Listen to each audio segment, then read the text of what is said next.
Hello friends, mix સંભારો બનાવવા માટે મેં અહીંયા કોબી, ગાજર, કેપ્સિકમ, ટમેટું અને મરચાં લીધેલા છે અને બધી વસ્તુને આ રીતે લાંબુ કટિંગ કરી લીધેલું છે. હવે આપણે એક પેનમાં તેલ ગરમ મૂકીશું. તેલ ગરમ થાય એટલે રાઈ, જીરું, હળદર, હિંગ ઉમેરીશું અને જે ગાજર કટ કરેલા છે તેને ઉમેરીશું અને તેને એકાદી મિનિટ માટે સાતળી લેશું. એકાદી મિનિટ સતળાઈ જાય પછી આપણે તેમાં કોબી અને કેપ્સિકમ ઉમેરીશું અને તેને પણ અડધી મિનિટ માટે સાતળી લેશું. અડધી મિનિટ સતળાઈ જાય પછી આપણે જે મરચાં અને ટમેટાં કટ કરેલા છે તે ઉમેરીશું અને નિમક ઉમેરીશું અને તે બધી વસ્તુને હવે આપણે થોડી વાર માટે કૂક કરી લેશું. તો તૈયાર થઈ ગયો છે મસ્ત મજાનો મિક્સ સંભારો.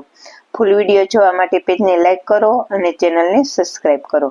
તો તૈયાર છે. પ્રસંગમાં હોય તેવો જ એકદમ ટેસ્ટી, એકદમ મસ્ત એવો મિક્સ સંભારો બનીને તૈયાર થઈ ગયો છે.